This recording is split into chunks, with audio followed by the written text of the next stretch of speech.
For as long as video games have existed, a few different things have consistently proven true. Standing tall among them is the pursuit of realism. In the early days of gaming, graphics were entirely different. The capabilities of the average computing device were relatively low, and a combination of those factors meant that on average, games were far removed from reality. Over time, however, that has begun to change. As the computing power of modern devices skyrockets, the engine and rendering technology alongside it evolves as well, and the culmination of those advances has opened the door for heightened realism in a lot of different video games that never would have been possible in the past. Of course, with all that in mind, there are certainly games that willfully ignore this trend. You have an industry powerhouse like Fortnite, or to go even further, Minecraft, which have opted for stylistically rendered characters and a divergence from reality that involves crazy devices, gadgets, and artistic expression. Still, even with the comparatively low priority they place on hyperrealism, in some areas they still excel far beyond many games that existed in previous decades. On the opposite end of the spectrum, however, we can see a massive section of games that have been chasing pinpoint realism like the holy grail of gaming. Games like PlayerUnknown's Battlegrounds, the Metro series, Arma, Escape from Tarkov, the list goes on and on. Even within high fantasy titles, there is an emphasis on realistic texturing, photorealistic faces, cutscenes, and generally speaking, I would argue that a majority of modern high-profile video games pursue the concept of hyperrealism with tenacity and purpose. This expands even beyond simple graphics. With the evolution of virtual reality, we can see the technology side of things positioning itself to take an emboldened new step in the direction of realism. It's clearly displayed in the name itself, virtual reality, the idea of complete sensory immersion with a 360-degree virtual world. As of right now, the technology is in its infantile stages. There is a long way to go, to be sure, but the pursuit of augmented reality and hyperrealism is something that has become integral to modern gaming, and is often praised and commended when a company makes meaningful advances. One of the game titles that has been closely linked to this developing trend is Call of Duty. The popular annualized franchise has gone through many different iterations, but among those iterations we can see a consistent pursuit of realistic graphics, sometimes provocative scenarios, and an emphasis is placed for a great number of its versions, undeniably, on having this game emulate reality. If we look back historically across the franchise, it becomes clear that there is a theme in popularity. By almost every single metric you examine, and ranked on almost every single list I could find or assemble from both average players and journalistic outlets, Call of Duty Modern Warfare 2 and Call of Duty Modern Warfare the original are the most highly praised entries in the entire series. To be very specific here, which will matter later on, Modern Warfare 2, by IGN's own rating and expression, is the best Call of Duty entry. The game's focus on the portrayal of events in a realistic fashion, where some Call of Duty entries, such as Infinite Warfare, have sharply deviated from modern-day plausible scenarios, though still maintaining their emphasis on realistic graphics, the Modern Warfare 1 and 2 entries into the series embraced the idea of depicting scenes in a visceral, realistic, and plausible way.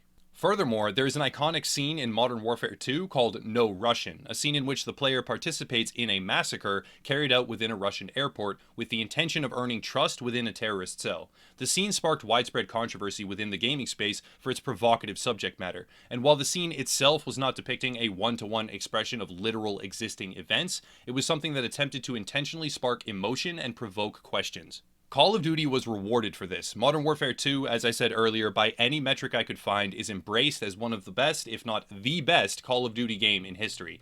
And despite many games journalists and sensitive individuals out there decrying the No Russian scene as heartless, insulting, and overly graphic, the community rewarded the developer's choice to push the boundary even closer to a realistic portrayal of events. After all, in the real world, the lines are not always clear. Good and bad often blend together. To do good things, one may have to breach that moral barrier and first be responsible for something not so radiant and glorious.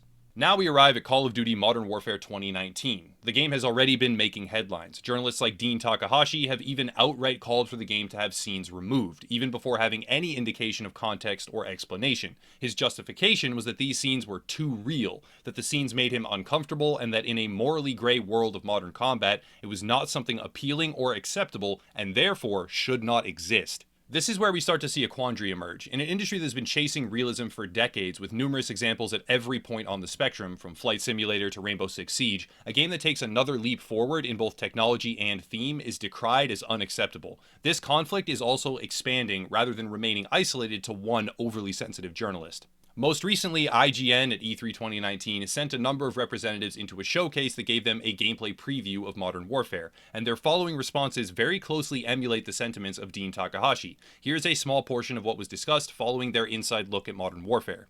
I mean, I think it's really important to remember this was a demo. It was taken out of context, Right. but in the context that they showed it to us, I felt uncomfortable, and it felt, I mean, I don't know, it just felt so real, and I know that's what they were going for, but I don't know, you can speak to this, but just like, that these are real life scenarios. This is where we yet again see an inescapable quandary. Video games are, beyond any shadow of a doubt, artwork. As with any artwork, some works will be perceived as beautiful and revolutionary, others as poorly made, inept, or inconsequential. The problem that seems to be emerging, however, is that the contemporary breed of games journalist does not recognize, either through deliberate refusal or outright inadequacy, that artwork is not relegated to only making its viewers feel happy, fulfilled, or positive. In fact, some of the most influential pieces of artwork on the entire planet are built from a foundation of suffering, and through artistic expression have managed to compose something that provokes thought and reflection. I myself remember one of the most impactful pieces of work I have ever seen quite vividly. It was a sculpture at Dachau, a Holocaust camp.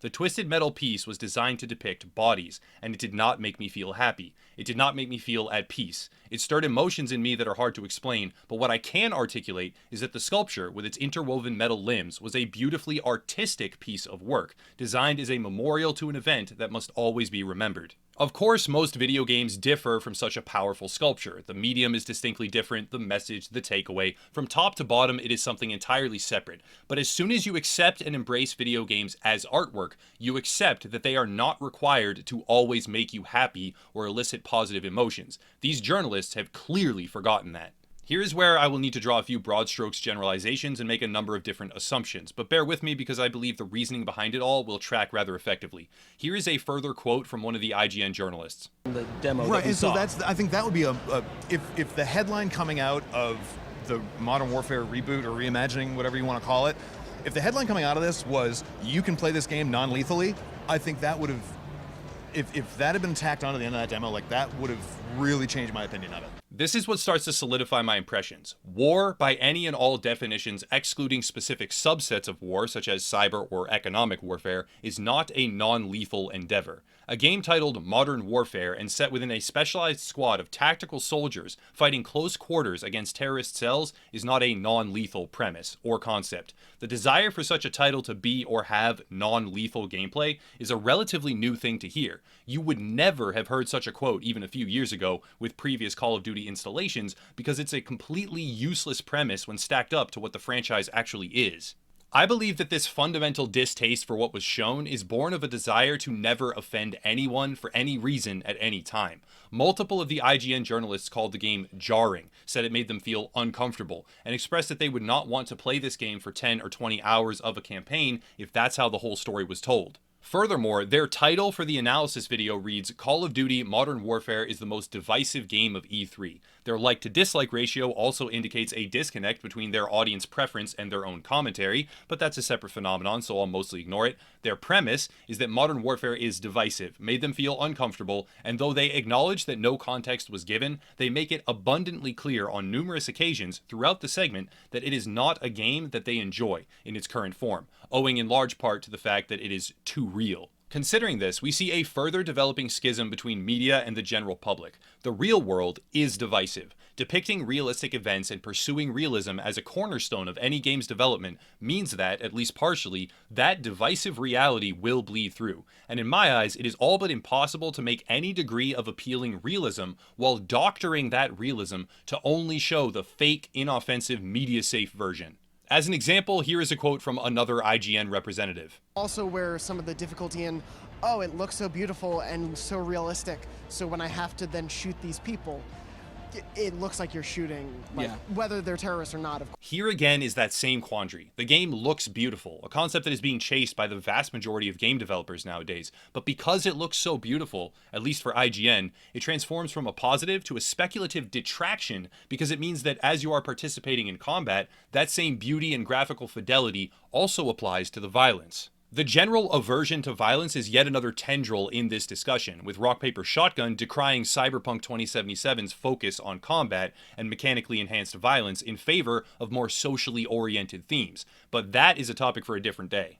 Gamers crave realism. Historical trends prove that quite easily, and the market reacts to what the gamers crave. Journalists, generally speaking, emulate and support what the broader market expects and desires, though the proximity by which IGN and other mainstream outlets now emulate that sentiment has been shifting further and further from alignment in the recent past. The real world is filled with complicated scenarios. To take steps towards further thematic realism, games are starting to emulate those scenarios. The IGN reporters indicate that if the game feels like something straight out of the headlines, they will not wish to play it. But in the pursuit of realism, transforming a game to something straight out of the headlines is a logical step, especially for a Call of Duty game. They are often all headlines for a reason. The desire to be inoffensive while simultaneously realistic is an impossible task. The real world is plagued with complex, morally gray scenarios that will always be offensive to someone somewhere, and this contradicts the desires of mainstream gaming media.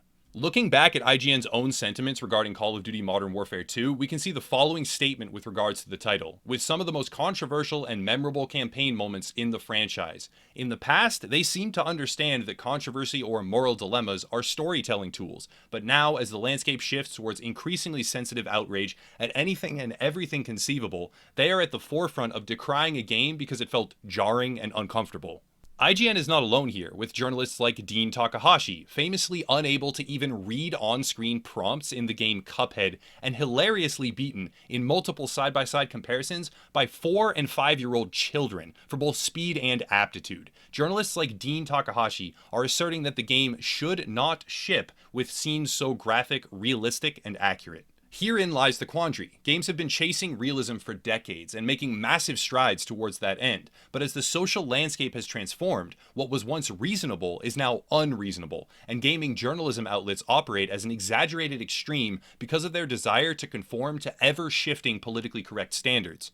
The paramount desire to be inoffensive, culturally outraged for and on behalf of anyone that they can think of, and avoid all hint of moral ambiguity, has resulted in a disconnect so fundamental it inhibits them from even covering games properly. On the one hand, the game looks to be a risk, but a risk that aims to fulfill the cravings of gamers, as they cry out for gripping narratives and meaningful storylines. But on the flip side of that same coin, it is a game that risks being offensive, and in typical journalistic fashion, IGN is rallying behind groups that they do not in fact represent in order to claim possible offense for demographics that are not theirs to speak for.